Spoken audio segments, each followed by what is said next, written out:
Hi guys, thanks for dropping in. This is Readers and Writers based in sunny France. Now in a few minutes I'm going to be talking to Michael Howarth, a former army major who's now living the high life right here in France. But before we do, just wanted to say that at the end of today's show we're going to be giving away a free book as usual. Now in order to win this free book, all you've got to do is like us and follow us, and we will choose one lucky reader to win a copy of A Death in Tuscany by Michel Guattari. Now, I'm not sure if Michel is actually a man or woman, but I tell you what, this is a cracking read. If you've ever wondered what life in Tuscany is like, this is a book that will introduce you to it, and there's a fantastic whodunit at the end of it all. But before then, let's go to my next guest, Michael Howarth, one of the founding members of Readers and Writers Limousin, a book club set right here in the Limousin for book lovers from all over the region. Mike, it's good to have you with us. Very, very welcome. Now look, you got your foot in both camps, because I understand that you're a writer as well as a reader. I probably enjoy the writing more than the reading, but actually I'm better at the reading than I am at the writing. So you might as well try both anyway. Exactly. I hope to achieve a balance one day. Excellent. Yes. Well, let's talk about the reading. Mm-hmm. What type of books do you find yourself drawn to? Well, I hate anything that's got detective inspector in it, and I really don't like most fantasy. Okay.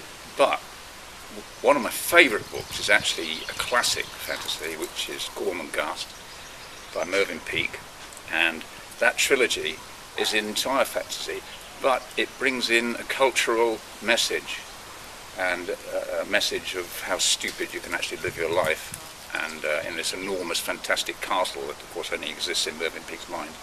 It's a trilogy, you say? Yes, it is, yes, and I'm never going to read a trilogy again because he went mad by the third one. That's true, and the third one is absolutely awful. He quite literally went mad? Something happened. Right, he lost the plot a little bit. Lost the plot. Yeah.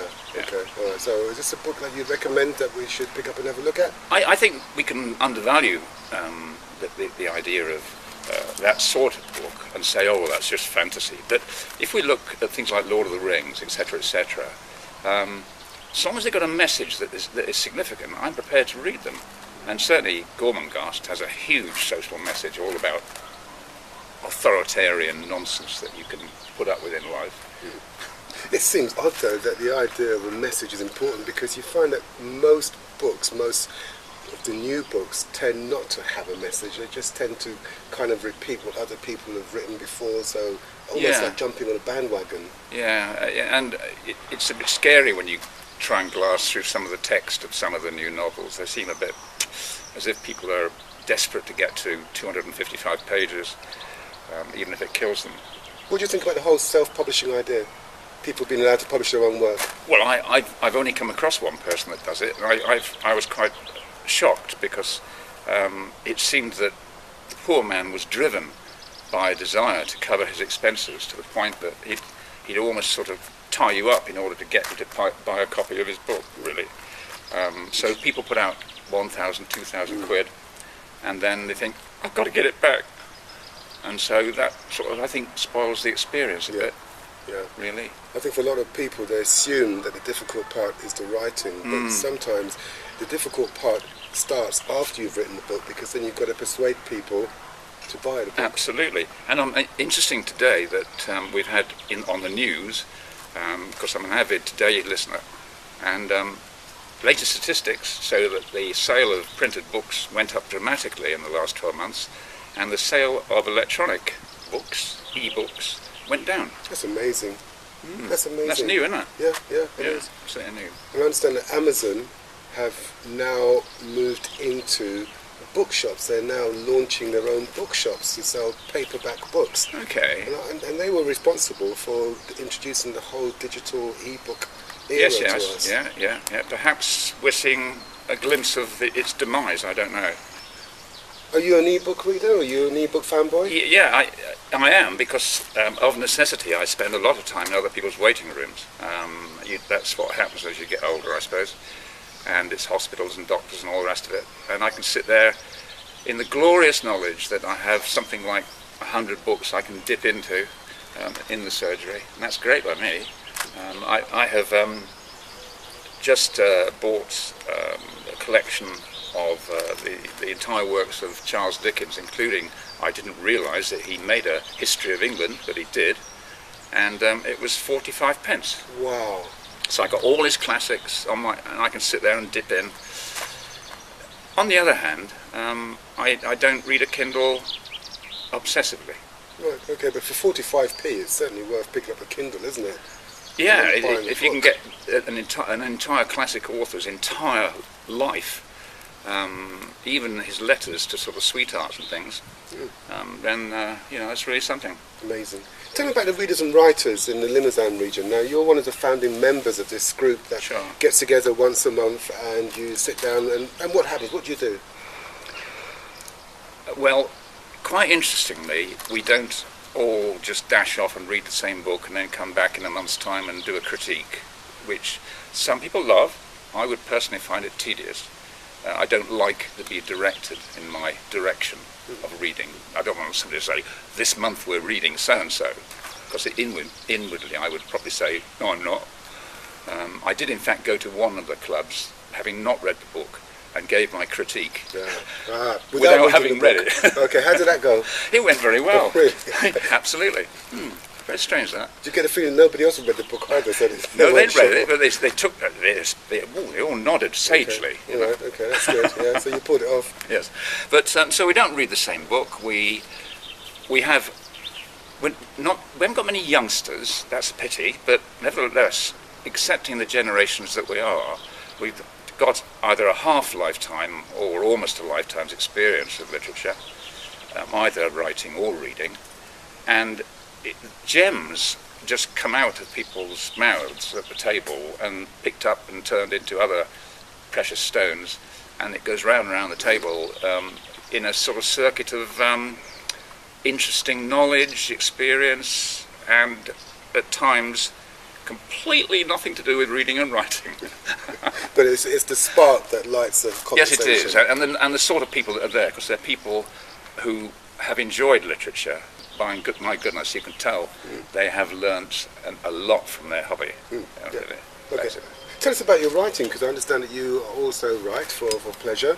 Yeah. What are you working on? Well, I've got this theory that everybody, unless they are very, very young, have got a book inside them. Every single person. So the first book is always dead easy. And then when you sit back and read it, it's rubbish. Okay. But it's so easy because everyone's got that book in them.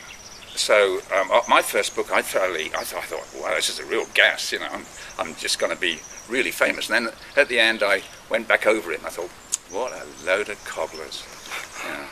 And I've not been able to get anyone else to read it, and I don't blame them.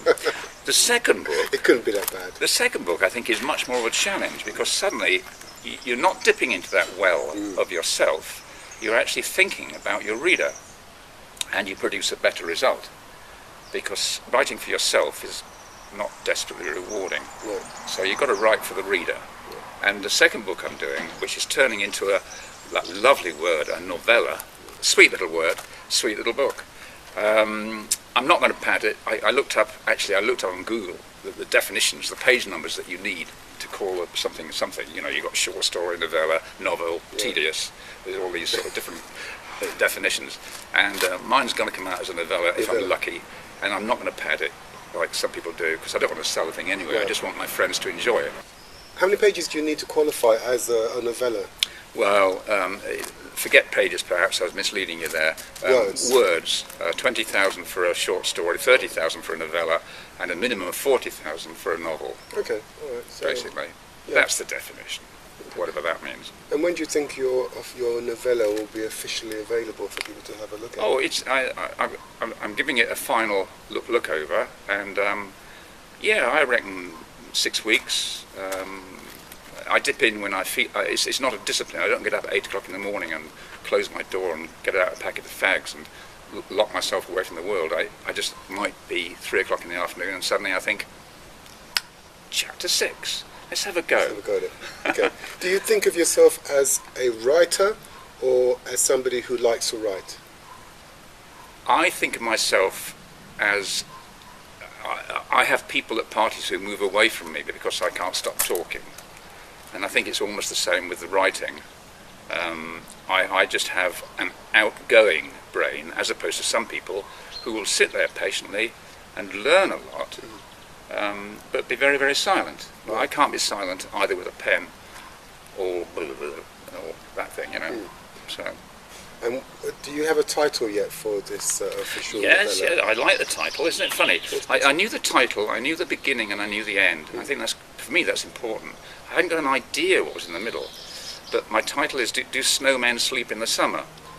Okay. And it's not a stupid title. You can actually work it out when you finish the book. Yeah. It reminds me of Philip K. Dick's Electronic Sheep or something. Yes, absolutely. Sheep? Yeah. Very similar, but so the forerunner of Blade Runner. Yeah, absolutely. Yeah. Well, when your novella is officially published, would you consider dedicating it to me and allowing me a free copy so that we can promote it on the show? I think perhaps the free copy, but I think I'd rather go for your dear wife Jackie as a dedicatee. Because she's given me so many cups of coffee and cups of tea now that she's actually been part of the process. Whereas all you've done is spill a glass of water over yourself. Yeah, okay, I was hoping you wasn't going to mention that, but Mike, it's been fantastic talking to you, and I'm glad that you've popped in to see us. And when your book is out, please pop in and let's talk some more about your latest work. I'd be very, very pleased to, yes. I may even read the entire book to you in front of the camera. Fantastic.